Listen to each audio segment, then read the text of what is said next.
Delimitation ఇప్పుడు like south versus north అన్నట్టుగా ఇక్కడ బిల్డ్ చేస్తున్న టైంలో సో ఈ డీలిమిటేషన్ గురించి వీళ్ళు చేస్తున్న వ్యాఖ్యలు ముఖ్యంగా బీహార్కి ఎక్కువ సీట్లు వెళ్తాయి, ఉత్తరప్రదేశ్కి ఎక్కువ సీట్లు వెళ్తాయి, ఇవన్నీ మాట్లాడుతున్నాం కదా. ఇవి బీహార్లో ఎటువంటి ఇంపాక్ట్ క్రియేట్ చేస్తుంది అండ్ డీలిమిటేషన్కి సంబంధించి ఇండి బ్లాక్లో వస్తున్నటువంటి అభిప్రాయ భేదాలను ఎట్లా చూడాలి? సాయి గారు, డీలిమిటేషన్ చాలా డీటెయిల్డ్గా మేము చెప్పినట్లు గిరిధర్ గారితో చాలా మంది మాట్లాడారు. పాపులేషన్ బేసిస్లోనే ఇప్పుడు డీలిమిటేషన్ జరుగుతుంది. లాస్ట్ డీలిమిటేషన్ జరిగింది 76లో. 71 పాపులేషన్ తీసుకున్నారు, సెన్సస్ తీసుకున్నారు. అప్పుడే ప్రాబ్లం ఎవరికి ఏం ప్రాబ్లం లేకుండా 10 లక్షల పాపులేషన్కి ఒక లోక్సభ సీట్ అని పెట్టుకున్నారు. 11 ఉండొచ్చు, 9 ఉండొచ్చు, అక్కడక్కడ 1 లక్ష, కానీ యావరేజ్ 10 lakhs. ఇప్పుడు నేను మళ్ళీ చెప్తుంటాను మల్కాజిగిరి గురించి. మల్కాజిగిరిలో 36 లక్షల ఓటర్స్ 2024లో ఉన్నారు. ఈసారి బహుశా కొత్త నెక్స్ట్ ఎలక్షన్ వచ్చేదాకా 40 అవుతుంది. 40 లక్షల మందికి ఒక్క ఈట్ల రాజేందర్ బోడుప్పల్ నుంచి కుక్కట్పల్లి దాకా ఒక పెటిషన్ నివేదన ఇవ్వాలంటే ఎక్కడ దాకా రావాలి?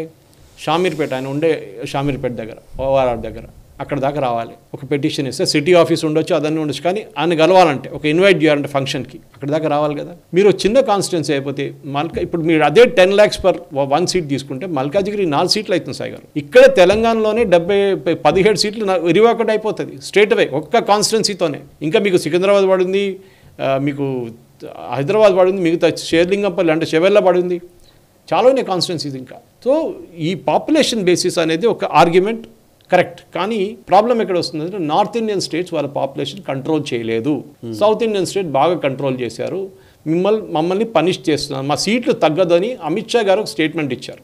నేను అనుకుంటా తప్పు సాయి గారు ఆ స్టేట్మెంట్ ఇవ్వడం. ఎందుకంటే డీలిమిటేషన్ కమిషన్ అనేది కాన్స్టిట్యూషనల్ బాడీ, వాళ్ళు ఇండిపెండెంట్గా ఉంటారు, ఎప్పుడు అపాయింట్ చేస్తారో ఆ టైంకి నుంచి. వాళ్ళని మీరు ఆల్రెడీ అడ్వైస్ ఇస్తున్నారా సీట్లు తగ్గించొద్దని? చేయకూడదు కదా. వాళ్ళు ఏం చేస్తారు, ఫస్ట్ మొత్తం సిచ్యువేషన్ చూసి 2026లో జరగబోయే సెన్సస్ నంబర్స్ తీసుకొని అన్ని స్టేట్స్కి వెళ్ళి అక్కడక్కడ ముఖ్యమంత్రి, ఆపోజిషన్ లీడర్ అందరూ మాట్లాడి, పబ్లిక్ ఫిగర్స్, సిటిజన్స్ దగ్గర మాట్లాడి ఫీడ్బ్యాక్ తీసుకొని వచ్చి చాలా పెద్ద ప్రాసెస్ అయ్యారు. నేను అనుకుంటా బహుశా నెక్స్ట్ ఎలక్షన్ ముందు కూడా జరగవచ్చు డీలిమిటేషన్, కానీ టైం పడుతుంది. 26లో సెన్సస్ ఫినిష్ అయితే మీకు 28 దాకా మీకు ఇది నడుస్తూనే ఉంటుంది. కానీ ఈ స్టాలిన్ చెప్పిన పాయింట్ తీసుకుంటే ఒక ఎగ్జాంపుల్ తీసుకుందాం Sai garu. I will give you one example. 71లో ఉత్తరప్రదేశ్ పాపులేషన్ 8 కోట్ల 38 లక్షలు, 8.38 crores. ఓకే, ఆ టైంలో వాళ్ళకి ఉత్తరాఖండ్ లేకుండే. So their total seats were 85, 8 కోట్లు 80 సీట్లు. So 10 lakhs is working out very well. Correct. అదే టైం తమిళనాడు పాపులేషన్ 4 కోట్ల 11 లక్షలు, వాళ్ళకి ఎన్ని సీట్లు ఉండే? 40, including Pondicherry. Half the population 4 కోట్లు 40 సీట్లు, 8 కోట్లకు 80 సీట్లు, 85 సీట్లు. Fair enough. కానీ ప్రాబ్లం ఎక్కడ వచ్చిందంటే అక్కడి నుంచి పాపులేషన్ తగ్గుతూ వస్తుంది. తమిళనాడు ఎగ్జాంపుల్ తీసుకుందాం. వాళ్ళు 1961 పాపులేషన్ చూస్తే మీరు వాళ్ళు మళ్ళీ తగ్గి 22%కి వచ్చేసారు. దెన్ దేకే 20 పెరిగిందనమాట. 22, 17, 15, 11, 16. లాస్ట్ సెన్సస్లో 2001 సెన్సస్ 2011 తీసుకుంటే 16% పెరిగింది తమిళనాడు. అంత తక్కువ ఏం కాలేదు కంపేర్ టు కేరళ. కేరళ అయితే below 10%. They are below that. Kerala is only 4.86. Okay, చాలా. అంటే నిన్న మేము మాట్లాడుతున్నాం కూడా అదే నా ఫర్టిలిటీ రేషియో గురించి మాట్లాడుతున్నాం. అంటే one lady how many kids she has delivering. And South Indian స్టేట్స్కి అది 1.5, 1.8, 1.7 దాకా వస్తుంది. 1.4 కన్నా తగ్గిపోతే ఇట్స్ అ డిజాస్టర్. జపాన్లో జరిగే అదే పరిస్థితి మనది అయిపోతుంది సాయి గారు. జపాన్లో it's a country of old people. వాళ్ళ దగ్గర కొత్త ఎవరు ఫ్యాక్టరీలు నడిపించడానికి, ట్రైన్లు నడిపించడానికి వాళ్ళ దగ్గర లేరు మనుషులు. They are no youngsters. Population చాలా తక్కువ. They have gone below that 1.3 replacement ratio. దానికోసం ఇప్పుడు యూరోప్ ఏం చేస్తున్నారు? మనం అందరూ అనుకుంటే యూరోప్ వచ్చిన వాళ్ళు అందరిని తీసుకుంటున్నారు కదా. కెనడా కూడా అంతే కదా, ఆస్ట్రేలియా కూడా అంతే కదా. ఎవరు రాండి అందరూ వచ్చేసేయండి అని ఇమిగ్రెంట్స్ తీసుకుంటున్నారు. ఎందుకంటే అక్కడ పొలాల్లో వర్క్ చేయడానికి ఎవరు లేరు, అక్కడ ఫ్యాక్టరీలు నడిపించడానికి ఎవరు లేరు. They want these people to come and do that work. ఏదో పెద్ద రాకెట్ సైన్స్ నడిపించడం కాదు, ఇట్లాంటి పనులకు వాళ్ళకి కావాలి. దానికోసం చూడండి, మెక్సికన్స్ వచ్చి స్ట్రాబెరీ ఫీల్డ్స్లో పనిచేస్తారు యూఎస్లో, అక్కడ పొలాల్లో పనిచేస్తారు, అక్కడ ఫార్మ్ మిషనరీ మీద పనిచేస్తారు వాళ్ళు మెక్సికన్స్. అది స్ట్రాటజీ అనమాట వాళ్ళు. కానీ మన దగ్గర ప్రాబ్లం ఎక్కడ వస్తుందంటే ఉత్తరప్రదేశ్ పాపులేషన్ పెరుగుతుందే వచ్చింది. అప్పుడు మేము చెప్పాను 8 కోట్లు అని చెప్పాము సాయి గారు. ఇప్పుడు ఉత్తరప్రదేశ్ పాపులేషన్ 22 కోట్లు. అప్పుడు ఎన్ని సీట్లు ఉండాలంటే సాయి గారు? 10 లక్షలకు సీటు పెట్టుకుంటే 220 సీట్లు ఉండాలి. అవును, ఇప్పుడు 80 సీట్లు. 80 సీట్లు కరెక్టే. So let's take a discount. Uttar Pradesh high population control చేయని స్టేట్స్కి 20 లక్షలను పెట్టుకుందాం. అవును, పాపులేషన్ కంట్రోల్ చేసిన స్టేట్కి 10 లక్షలను పెట్టుకుందాం. అగ్రీ? అదొక స్ట్రాటజీ. అప్పుడు ఉత్తరప్రదేశ్ సీట్లు తగ్గి మళ్ళీ ఒక అప్రాక్సిమేట్ 110, 120కి వస్తుంది. ఇప్పుడున్న 80, 40 సీట్లు పెరుగుతుంది వాళ్ళది, అంతే. 200 సీట్లు 220 రాదు వాళ్ళకి. అదే టైంలో తమిళనాడు సంగతి చూడండి సాయి గారు. ఇప్పుడు మనం తమిళనాడు గురించి వస్తున్నప్పుడు 7 కోట్లు ఉండే వాళ్ళ పాపులేషన్. ఇప్పుడు 7 కోట్లు ఉన్నప్పుడు వాళ్ళకి ఎన్ని సీట్లు రావాలి సాయి గారు? 10 లక్షలు పెడితే 70 సీట్లు రావాలి వాళ్ళకి. ఇప్పుడు ఉన్నాయి 40 సీట్లు, 30 సీట్లు పెరుగుతుందా? This is what Amit Shah said, your seats will not reduce. కానీ వాళ్ళ ఏడుపు ఏంటంటే మాకన్నా ఎక్కువ సీట్లు యూపీకి వస్తుంది. Why are you worried? Congress worry కావాలి దానికి, కాంగ్రెస్ ఏడవాలి. ఎందుకంటే కాంగ్రెస్ ఆ సీట్లు గెలవలేరు యూపీలో. ఇప్పుడు అంటారు కదా the party that wins UP will rule Delhi అని. కరెక్ట్, అది ఇప్పుడు కదా, ఎప్పటి నుంచో అంతే. యూపీ గెలిస్తే, ఎందుకంటే యూపీ ద బిగ్గెస్ట్. ఒక 6 యూరోపియన్ స్టేట్స్ కంబైన్ చేస్తే యూపీ అవుతుంది సాయి గారు. ఇంకొక ఆర్గ్యుమెంట్, నేను గిరిధర్ గారు చాలా మటుకు we kept arguing on this point. Per capital income తీసుకోవాలన్నారు. పర్ క్యాపిటల్ ఇన్కమ్ అంటే పర్ పర్సన్కి ఇంత ఇన్కమ్ ఉందని. మీరు ఎట్లా క్యాలిక్యులేట్ చేస్తారు? ముంబై లాంటి సిటీలో, ముంబై కాంట్రిబ్యూట్స్, ఇంకా హైదరాబాద్ తీసుకుంది, 75% స్టేట్ జీడిపికి కాంట్రిబ్యూషన్ హైదరాబాద్ సిటీ నుంచి వస్తుంది. కరెక్ట్. సిద్దిపేట కానీ, మిగతా ప్లేస్లు కానీ, ములుగు కానీ, ఆదిలాబాద్, నిర్మల్, అది ఇది మహబూబ్నగర్ అన్నీ కలిపితే 20%. అప్పుడు if I'm Hyderabadi and selfish Hyderabadi, నేనేమంటాం, మేము డబ్బులు సిద్దిపేటకి ఎందుకు ఇవ్వాలండి? అంతే, మేము ఇచ్చిన ట్యాక్స్ కాదు. మీరు అదే అంటారు కదా బీహార్ గురించి. బీహార్ మేము సెంట్రల్ గవర్నమెంట్ డబ్బులు ఇస్తున్నప్పుడు సెంట్రల్ గవర్నమెంట్ మాకు 20 పైసలు ఇస్తుంది, 30 పైసలు ఇస్తుంది రూపాయికి, వాళ్ళకి 2 రూపాయలు ఇస్తున్నారు. ఎగ్జాక్ట్లీ, ఎందుకంటే దే హ్యావ్ నాట్ ప్రోగ్రెస్డ్. వాళ్ళని మనం పైకి తీసుకురావాలి కొంచెం. వాళ్ళు we have to bring them up in standard of living. మనం అదే చేస్తున్నాం కదా ఇక్కడ కూడా. హైదరాబాద్ వచ్చే రెవెన్యూ తీసుకొని మీరు సిద్దిపేట కానీ, మీరు వరంగల్ కానీ, హన్మకొండ కానీ, మీరు ఆదిలాబాద్, నిర్మల్, ఎక్కడ ఖర్చు ప్రాబ్లం లేదు దాంట్లో. This no issue regarding. మీరు అది తీసుకెళ్ళి ఫ్రీ బీస్ ఇవ్వకుండా చాలు, డెవలప్మెంట్ జరగాలి. వాళ్ళని కూడా ఒక స్థాయికి తీసుకురావాలి వాళ్ళని. We have to bring them up. Tomorrow Hyderabad contribution should reduce 65, వాళ్ళది 35 కావాలి. ఇంకో స్టేట్లో 60, వాళ్ళది 40 కావాలి. కానీ అది జరగాలంటే అక్కడ కూడా డెవలప్మెంట్ ఉండాలి. మీరు పెద్ద పెద్ద ఐటీ ఫ్యాక్టరీ, ఐటీ సెంటర్స్ అని చెప్పి పాపం కేటీఆర్ గారు ఇనాగ్రేట్ చేశారు సిద్దిపేట. మొన్న కూడా మనం కరీంనగర్కి వెళ్ళి చూసాం, అన్ని ఖాళీ పడినాయి సాయి గారు. ఎవరు లేరు అక్కడ. ఎందుకు వెళ్తారు? Because you don't have a social infrastructure they. సాయంత్రం సినిమా థియేటర్కి వెళ్ళడానికి, ఫ్రెండ్స్తో కలిసి కూర్చోడానికి, ఒక పబ్కి వెళ్ళడానికి ఆ ఫెసిలిటీస్ అక్కడ ఉండవు అనమాట. Anyway, that's a separate debate. But one is population, one is state GSDP, and also మూడోది ఒకటి ఉంది Sai garu, which is my favourite argument, density of population. Correct. అంటే ఎంతమంది ఒక స్క్వేర్ కిలోమీటర్లో ఉంటారు. హైదరాబాద్లో 18,000 people are there per square kilometre. 18,000, which is higher than Delhi. Delhi 11 ఎంత ఉంది అంతే, హైదరాబాద్ దానికన్నా ఎక్కువ ఉంది.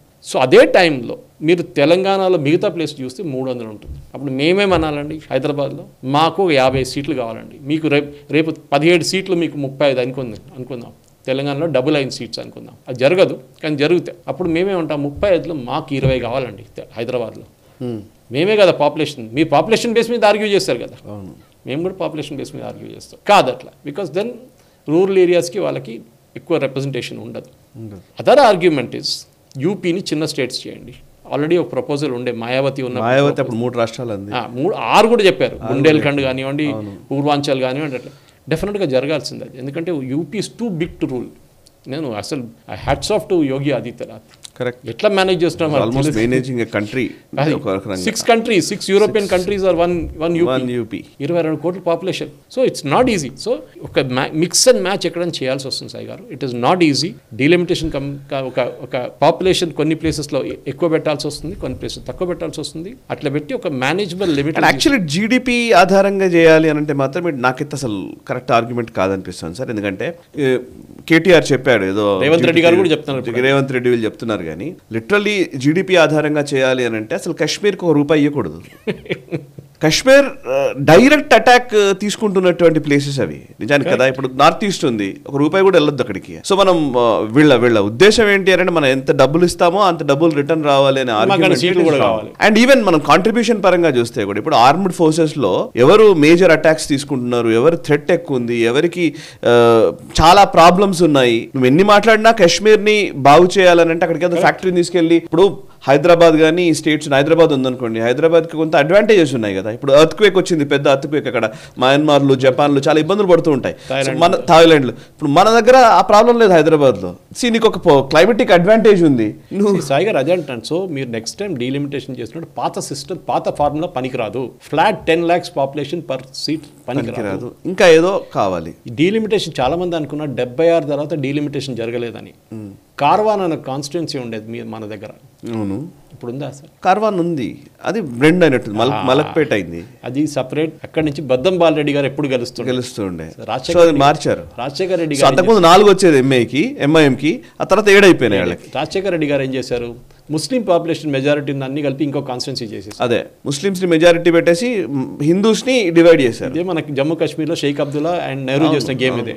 శ్రీనగర్ కి తక్కువ పాపులేషన్ కి ఎక్కువ సీట్లు ఇచ్చారు, వ్యాలీలో ఎక్కువ పాపులేషన్ జమ్మూకి తక్కువ సీట్లు ఇచ్చారు. So that be always a Muslim chief minister. Correct. Jammu Kashmir. ఇక్కడ రాజశేఖర రెడ్డి గారు చేసిన గేమ్ ఎవరు మాట్లాడలేదు. డీలిమిటేషన్ 76లో అయిపోయింది అనుకున్నారు, కానీ బౌండరీస్ రీడ్రా చేశారు. ఇక్కడ బౌండరీస్ రీడ్రా చేయడం జరిగింది. దాంతో ఎంఐఎంకి 7 సీట్లు అయిపోయినాయి 4 నుంచి. బీజేపీకి వచ్చిన సీట్ ఒక మేజర్ సీట్ ఒకటి పోయింది. కానీ Gosha Mahal which is the part of Karwan still remains అంతే. సో మన డీలిమిటేషన్ లో కూడా పొలిటికల్ గేమ్స్ ఉంటుంది, బౌండరీస్ రీడ్రా చేయడం. మల్కాజిగిరి అని చెప్పాం సార్, మల్కాజిగిరి ఎవరో చెప్తున్నారు ఇది అసలు పెద్ద సబ్జెక్ట్. డిస్ట్రిక్ట్స్ పెంచారు కదా సార్, డిస్ట్రిక్ట్స్ పెంచినప్పుడు ఏదో ఎంపీ, నాకు గుర్తురాట్లేదు కానీ ఒక ఎంపీ క్యాండిడేట్ చెప్పిన మాటే ఇది. ఒక ఎంపీ ఒక 2-3 జిల్లాలకు, ఒక ఎమ్మెల్యే ఉన్నాడు అనుకోండి, ఒక ఎమ్మెల్యే కాన్స్టిట్యుయెన్సీ 2-3 జిల్లాలు ఉంటాయి. ఇందులో 3 జిల్లాల డిస్ట్రిక్ట్ కలెక్టర్లతో మాట్లాడాలి, ఎస్పీలతో మాట్లాడాలి అంటే అసలు అది చాలా కష్టమైన పని అనమాట. బిగ్ డిస్ట్రిక్ట్, పెద్ద డిస్ట్రిక్ట్ని చిన్న చేయాలి సాయి గారు. అవును, మీరు ఒక ఇదే మాట మళ్ళీ ఒక నివేదన, ఒక పెటిషన్ ఇవ్వడానికి, లేకుంటే ఏదైనా ఒక గవర్నమెంట్ పని ఉంటే మీరు ఎంత ట్రావెల్ చేయాలి. ఇప్పుడు చూడండి, చంద్రబాబు నాయుడు గారు చెప్తారు మేము అమరావతిలో క్యాపిటల్ కడుతున్నాం అని. కడప నుంచి ఒక మనిషి అమరావతికి వెళ్ళాలంటే ఎంత టైం తీసుకుంటుంది సాయి గారు? ఒక ఓవర్ నైట్ జర్నీ ఉంటుంది ఈజీగా, అనంతపూర్ నుంచి కడప నుంచి. మీరు క్యాపిటల్ మీకు సెంట్రలీ లొకేటెడ్ ఉండాలి, కానీ ఆంధ్రప్రదేశ్ స్టేట్లో అది రాదు. ఎందుకంటే హైదరాబాద్ అట్లీస్ట్ అమరావతి మధ్యలో ఉంది సార్. కరెక్ట్. ఇప్పుడు శ్రీకాకుళం నుంచి రావాలన్నా, ఇటు సైడ్ చిత్తూరు నుంచి విశాఖపట్నం అన్నారు, విశాఖపట్నం అయితే అసలు ఇంకా చాలా ఆలోచించండి. సో మీరు అన్ని చూసినప్పుడు డీలిమిటేషన్లో కూడా వీ హ్యావ్ టు సీ ఎంపీకి ప్రాక్సిమిటీ ఎట్లా ఉంటుంది, ఎమ్మెల్యేకి ప్రాక్సిమిటీ అంటే మీరు ఒక ఎమ్మెల్యేని ఎక్కడ వెళ్ళి కలవచ్చు, ఆయనకి వెళ్ళి కలవడానికి 45 కిలోమీటర్లు 50 కిలోమీటర్లు పోవాలంటే మీరు ఆలోచిస్తారు 10 సార్లు వెళ్ళాలన్న వద్ద. So it's a big game, దానికి ఈజీ సొల్యూషన్ లేదు. స్టాలిన్ ఓన్లీ ఎమోషనల్ బ్లాక్మెయిల్ చేస్తున్నారు. డీలిమిటేషన్ కమిషన్ రావడానికి ముందు ఐ థింక్ ఇప్పుడు మనం పొలిటికల్ కూడా మనం మాట్లాడుతున్నాం కాబట్టి let's get in to this topic also. Actually ఇప్పుడు ఏఐఏడిఎంకేని ఆయన అంటే యాక్చువల్లీ ఏడిఎంకేకి బీజేపీకి మధ్య ఒక కోalition, ఒక ఇంతకుముందు వాళ్ళు ఎన్డీఏలో ఉండేది, ఎన్డీఏ నుంచి బయటకు వెళ్ళిపోయారు, మళ్ళీ ఎన్డీఏలోకి తీసుకొచ్చే ఒక ప్రయత్నం కూడా జరుగుతోంది. ఏడీఎంకే పళనిస్వామి అమిత్ షాని కలిశారు ఈ వీక్లోనే. సో అమిత్ షాని కలిశారు అంటే ఏడీఎంకే బీజేపీ పొత్తు ఖాయం అన్నట్టుగా కనబడుతోంది. సో నాకు తెలిసి ఇప్పుడు బీహార్ ఎలక్షన్స్ గురించి ఇప్పుడు మాట్లాడాం కాబట్టి నెక్స్ట్ ఇయర్ తమిళనాడు ఎలక్షన్స్ ఉన్నాయి. సో తమిళనాడు ఎలక్షన్స్లో ఏడీఎంకే అండ్ బీజేపీ కలవకుండా ఒక ఏడీఎంకేని ఇరుకున పెట్టడానికి ద్రవిడియన్ పాలిటిక్స్ ని మళ్ళీ తెరపైకి తెచ్చారనే ఒక ఆరోపణ లేదా ఒక ప్రచారం కూడా జరుగుతోంది. సరే అది ఎంత మేర సాధ్యమవుతుందో తెలియదు కానీ, బట్ ద్రవిడియన్ ఇప్పుడు స్టాలిన్ కి ఉన్న చివరి అస్త్రం ఏంటి అని అంటే అదే ద్రవిడ రాజకీయాలు, అంతే కదా. భాష లేదంటే తమిళనాడు, తమిళ్ ప్రైడ్ ఇవి మాట్లాడాలి. సాయి గారు 2024 ఎలక్షన్, లోక్సభ ఎలక్షన్లో డిఎంకే గెలిచారు, వాళ్ళకి 46% ఓట్లు వచ్చినాయి. అంటే వాళ్ళ అలయన్స్కి, కాంగ్రెస్తో సిపిఎంతో అలయన్స్ పొత్తుకి వాళ్ళకి 46% దాకా వచ్చింది. ఏఐడిఎంకి మనం ఇంత మర్చిపోతున్నాం. వితౌట్ జయలలిత ఫస్ట్ ఎలక్షన్ 23% వచ్చింది. వాళ్ళ పార్టీలో పెద్ద గొడవ, పళనిస్వామికి మన పన్నీర్సెల్వంకి పడదు. పన్నీర్సెల్వం సేమ్ ఆయన పార్ట్ ఆఫ్ ఎన్డీఏ, ఈయనేమో ఇంకా ఎన్డీఏకి రాలేదంటున్నారు ఇంకా. సో 23% అంటే it's quite a big number. At the same time Annamalai మాకు ఏ పొత్తు వద్దు ఏఐడిఎంకేతో, మేము ఓన్ పార్టీని బిల్డప్ చేస్తాం, టైం తీసుకుంటుంది. ఆ స్ట్రాటజీని ప్రెజెంట్ చేశారు మోదీ గారికి, అమిత్ షా గారికి. They agreed with it. త్రిపురలో ఎట్లా చేసాము, ఒడిశాలో ఎట్లా చేసాము, మన కర్ణాటకలో 20 సంవత్సరాల ముందు బీజేపీ ఎక్కడ లేకుండే, అట్లా బిల్డప్ చేసుకుని రావాలంటే మేము we should contest on our own. లేకుంటే పంజాబ్ లాగా అయిపోతుంది. శిరోమణి అకాలీ దళతో పొత్తు పెట్టుకుని బీజేపీకి అసలు దిక్కులేను ఇప్పుడు పంజాబ్లో. ఉంటే వాళ్ళతో ఉంటే ఒక 2 సీట్లు వస్తుంది అంతే. వాళ్ళు 6 సీట్లు వాళ్ళు పెట్టుకుంటారు లోక్సభ. ఎందుకు? You didn't do that. You didn't build up the party అనమాట. సో అన్నామలై ఆర్గ్యుమెంట్ చాలా మంచి ఆర్గ్యుమెంట్ సాయి గారు. దట్ నాకు ఒక 18% వచ్చింది, అప్పుడు 18% తీసుకొచ్చారు. 18% 23% with Dravidian politics. Correct. AIADMK వాళ్ళ బేస్ ఒకటి ఉంది. తమిళనాడు కూడా క్యాస్ట్ ఈక్వేషన్లో చాలా పవర్ఫుల్. అక్కడ కూడా మన దగ్గర కూడా మీ వాళ్ళు మా వాళ్ళని మాట్లాడుకుంటే అక్కడ కూడా మాట్లాడతారు అట్లనే. అక్కడ ఇంటర్ కాస్ట్ మ్యారేజ్ చేసుకుంటే చంపేస్తారు. అక్కడ మన దగ్గర కూడా తక్కువ కాదు కానీ అక్కడ కూడా అంది అది. సో అట్లాంటి పరిస్థితుల్లో 23% వచ్చిన ఏఐడిఎంకేకి దగ్గరకు వచ్చింది బీజేపీ. సో భయం ఎవరికి వచ్చిందంటే ఇప్పుడు ఏఐడిఎంకేకి వచ్చింది. నెక్స్ట్ ఎలక్షన్లో మా 23 తగ్గి స్టాలిన్కి వెళ్ళింది అనుకోండి 5%, మేము బీజేపీ ఒకటే లెవెల్లో వచ్చేస్తాం. మేము గెలవం, బీజేపీ గెలవరు. కానీ బీజేపీకి అంత పెద్ద ప్రాబ్లం కాదు, మాకు ప్రాబ్లం, మాకు ఎగ్జిస్టెన్షియల్ ప్రాబ్లం అయిపోతుంది. అంతే అంతే. మా పార్టీ ఉంటుందా లేదో, ఏడీఎంకేకి తప్పదు, ఇప్పుడు ఏడీఎంకి తప్పదు. So they come to that realisation. కానీ మళ్ళీ ఇప్పుడు ఏడీఎంకే బీజేపీ కలిస్తే, సో అఫ్ కోర్స్ పాలిటిక్స్ లో నంబర్ దగ్గర వచ్చేస్తారు ఇద్దరు. అదే పాలిటిక్స్ లో 1+1 2 కాకపోవచ్చు, 1+1 11 అవ్వచ్చు. సో ఏదైనా జరగచ్చు కదా. సో ఇప్పుడు మీరు 23 + 18% అనుకుంటే 41%. సో ఛాన్స్ ఉంటుందా డెఫినెట్గా? డిఎంకే ఇద్దరు పెద్ద ప్లేయర్లు వస్తున్నారు. ఎవరు? జోసెఫ్ విజయ్ ద్రవిడియన్ ఓట్స్ తీసుకెళ్ళిపోతారు. కరెక్ట్. ఎవరు ద్రవిడియన్ ఓట్స్? అది చాలా ఇంపార్టెంట్. అండ్ డిఎంకేనే టార్గెట్ చేస్తున్నాడు. డిఎంకే టార్గెట్ చేస్తే డిఎంకే ఓట్లు పోతాయి. సరే 6%, 7% గెలవడు, కానీ ఓవేసీ స్ట్రాటజీ, నేను రాకున్నా కానీ నేను మునిగిపోతే వాన్ కూడా ముంచేస్తాను, అంతే కథ. ఓకే. సో అందరికన్నా ఇంట్రెస్టింగ్, మన అందరు ఫ్యాక్టర్ చేయలేని ఒక పేరు ఉంది, పవన్ కళ్యాణ్. పర్ఫెక్ట్. పవన్ కళ్యాణ్ మొన్న 2-3 ఇంటర్వ్యూలు ఇచ్చారు తమిళ ఛానల్స్. అవును, ఫోకసింగ్ ఆన్ తమిళ్. నిజానికి ఫ్లూయెంట్లీ తమిళ్ మాట్లాడతారు. నేను కూడా నల్లదా అంటే తమిళ్ పేసాను నాకు కూడా, బట్ నాకన్నా బాగా తమిళ్ మాట్లాడతారు ఆయన. ఎందుకంటే he was there in Chennai for a long time, film industry కనెక్షన్తోని. దాని తర్వాత హైదరాబాద్ మూవ్ అయ్యారు. కానీ ఆ చెన్నైలో వీళ్ళందరికీ, even including all the southern stars, మన దగ్గర ఉన్న అందరూ at least the elder people all speak very good Tamil. Pawan Kalyan target నా క్యాల్కులేషన్ ప్రకారం, దాట్ మెసేజ్ ఆయన చాలా అంబిగ్యూస్గా ఇచ్చారు ఆ రోజు ఇంటర్వ్యూలో. ఐ థింక్ తంతి టీవీలో ఎక్కడ చేశారు ఇంటర్వ్యూ, దట్ నేను పొలిటిక్స్కి వస్తారా, ఎందుకు రాకూడదు అని. టార్గెట్ చూడండి సాయి గారు, సదర్న్ నెల్లూరు వైపు నుంచి అనంతపూర్ దాకా, కొన్ని పాటు కర్ణాటక వైపు వెళ్ళిపోతుంది, కొన్ని నెల్లూరు వైపు ఉంటే ఆంధ్ర, చిత్తూరు ఆ సైడ్కి వచ్చేస్తుంది. ఈ ఏరియాస్లో తెలుగు స్పీకింగ్ పాపులేషన్ అటువైపు, మీరు మన దగ్గర చూస్తే మరాఠీ పాపులేషన్ ఆదిలాబాద్ కానీ నిర్మల్ కానీ అటువైపు ఉంటుంది అన్నమాట. సో అది కాకుండా మన దగ్గర సౌత్ ఈ కర్ణాటక వైపులో, హైదరాబాద్ కర్ణాటక వైపు కన్నడిగాస్ ఉంటారు. ఇన్ఫ్లుయెన్స్ చాలా ఉంటుంది వాళ్ళు. మన జహీరాబాద్ వైపు కానీ మీరు అట్లయితే తాండూ జహీరాబాద్ కానీ ముందుకైతే కర్ణాటక ఇన్ఫ్లుయెన్స్ ఉంటుంది.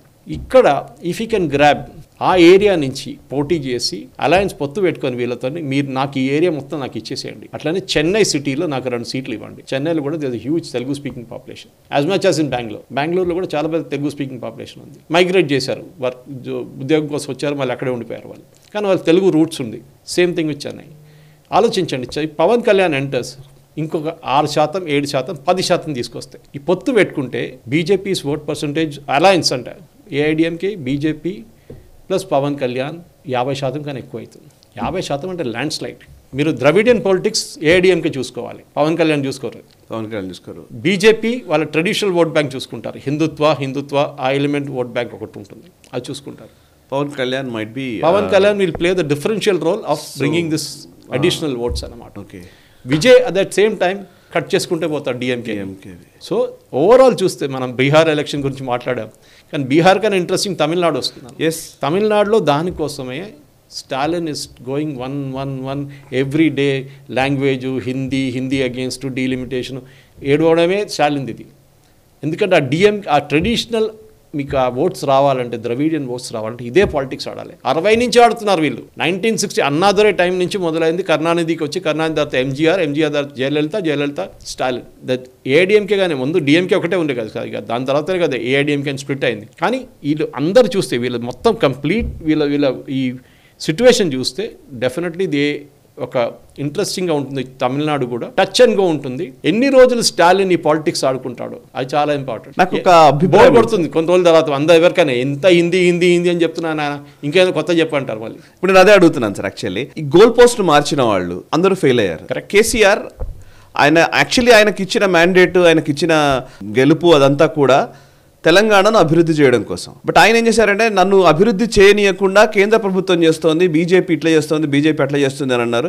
సో దాంతో కేసీఆర్ తన ఎగ్జాక్ట్ రైవల్ ఎవరు గుర్తించే క్రమంలోనే ఆయన అధికారం పోవాల్సి వచ్చింది. Even same thing happened like ఇప్పుడు మీరు ఆంధ్రప్రదేశ్లో మనం గతంలో చూస్తే చంద్రబాబు నాయుడు గారు కూడా మొదటి టర్మ్ అయిపోయిన వెంటనే బీజేపీ టార్గెట్ గా వెళ్లారు. ఆటోమేటిక్ గా ఆల్టర్నేట్ గా జగన్ ఎమర్జ్ అయిపోయారు. సో తర్వాత ఆ తప్పు చేయలేదు. కరెక్ట్. సో ఇప్పుడు కూడా స్టాలిన్కి యాక్చువల్లీ నిజానికి నాకు తెలిసి మీరు చెప్పండి సార్, యాక్చువల్లీ ఈ 60 ఏళ్ళు 70 ఏళ్ళ ఈ ద్రవిడ రాజకీయాల చరిత్రలో డిఎంకే ఏ రోజు సెంట్రల్ పాలిటిక్స్ని మొదట్లో చేసి ఉండవచ్చు అన్నాదురే ఆ టైంలో, కానీ బట్ తర్వాత ఎప్పుడు చేయలే. ఈ మధ్య కాలంలో డైరెక్ట్ హిందీ మూమెంట్ని మళ్ళీ ఆ పాత వాటిని మళ్ళీ గాయాల్ని తీసుకొచ్చి ముందుకు పెట్టడం అనేది తన అశక్తతను చూపించట్లేదా, తన అసమర్థతను చూపించట్లేదా? స్టాలిన్ అసమర్థత, ఆయన ఇవ్వాల్సింది చేయకపోగా ఇంకొకరినెవరినో అటాక్ చేస్తున్నారు సాయి గారు ఇప్పుడు. మోదీ ఎందుకు చేయాలి? బీజేపీ నోబడి కదా అక్కడ, ఈవెన్ కేసీఆర్ అదే అన్నారు కదా, బీజేపీ ఏముంది అక్కడ, ఎవరు ఉన్నారు అనమాట. మళ్ళీ మీరు వాలంటీ ఎందుకు పడుతున్నారు? ఎస్, అండ్ మీరే పరిచయం చేస్తున్నారు బీజేపీని. కేరళలో కూడా అంతే. కేరళలో సిపిఎం ఏమంటారు, బీజేపీ కాంగ్రెస్ బి టీం అంటారు. కాంగ్రెస్ వాళ్ళు ఏమంటారు, సిపిఎం బి టీం బీజేపీ అంటారు. అట్ ద సేమ్ టైం వీళ్ళిద్దరు అంటారు బీజేపీకి అసలు ప్రసక్తే లేదు, ఇక్కడ ఏం లేదు, సిచ్యువేషన్ లేదు వాళ్ళకి, వాళ్ళు డిపాజిట్ కూడా రాదంటారు. డిపాజిట్ కూడా రాని పార్టీ అంటే ఎందుకు పడుతున్నారు మళ్ళీ? అంటే మీరు భయపడుతున్నారంటే ఓట్స్ ఎక్కడికి వెళ్తుందో, ఓట్స్ ఎక్కడికి ట్రాన్స్ఫర్ అయిపోతుందో. 18% ఓట్లు లోక్సభ ఎలక్షన్ తీసుకొచ్చి చూస్తే అసెంబ్లీ కన్నా చాలా ఎక్కువ బీజేపీకి. ఎందుకంటే మోదీ లోక్సభ ఎలక్షన్ వచ్చినప్పుడు ఒకటే ఫ్యాక్టర్, ఒకవైపు మోదీ, మిగతా వైపు అందరు. సో 18%ని రీటైన్ చేయడం ఛాలెంజ్ బీజేపీకి ఇప్పుడు అసెంబ్లీ ఎలక్షన్లో. మోదీ లేరు కదా ఇప్పుడు, మోదీ అసెంబ్లీలో రారు. అక్కడ మీరు ఏం చూపించాలి? మీ అన్నామలై గారి ఫేస్ చూపిస్తారు. ఎస్, టు సర్టన్ ఎక్స్టెంట్ 10-12% పెట్టుకోవచ్చు, మిగతా 6% ఎక్కడ పోతుంది? అది రీటైన్ చేసుకోవడం బీజేపీకి పెద్ద ఛాలెంజ్. అన్నామలై గారు చాలా మంచిగా బిల్డప్ చేశారు. అంటే ఈ ప్రాబ్లం అక్కడ సేమ్ శిరోమణి అకాలీదళ ప్రాబ్లం చెప్తాను, పంజాబ్ది. గ్రాస్ రూట్ లెవెల్ వర్కర్స్ లేరు పంజాబ్లో బీజేపీకి, అస్సలు లేరు. ఒకటే అది మన బింద్రన్ వాళ్ళ టైం నుంచి అసలు బీజేపీ అక్కడ బిల్డప్ లేదు అక్కడ. మీరు ఈవెన్ ఢిల్లీలో చూడండి సాయి గారు, ఢిల్లీలో కూడా బీజేపీ ఎన్ని సంవత్సరాల తర్వాత ఇప్పుడు ఎలక్షన్ గెలిచింది అక్కడ. ఎందుకంటే గ్రాస్ రూట్ వర్కర్స్ లేకుండే వాళ్ళ కోసం ఆర్ఎస్ఎస్ వాళ్ళు పనిచేశారు. ఈసారి బీజేపీ వాళ్ళు కూడా పనిచేస్తారు, చేయట్లని చెప్పట్లేదు, కార్యకర్తలు పనిచేశారు, ఆర్ఎస్ఎస్ స్వయం సేవకులు పనిచేశారు. ఈ ప్రాబ్లం మీకు కర్ణాటకలో కూడా ఉంది. కర్ణాటకలో ఇంకో స్టోరీ, అక్కడ ఫ్యాక్షన్ కన్నా ఎక్కువ కొట్లాడు అక్కడ. మన బీజేపీ ఎమ్మెల్యేని ఎక్స్పెల్ చేశారు పార్టీ నుంచి. సో తమిళనాడులో జరగబోయేది ఏంటంటే సాయి గారు, ఈ Joseph Vijay entry, Pavan Kalyan entry, ఇది స్టాలిన్ క్యాల్కులేట్ చేయలేదు. స్టాలిన్ దానికోసం బీజేపీ ఎంటబడి ఉన్నారు. హిందీ హిందీ హిందీ హిందీ బీజేపీ.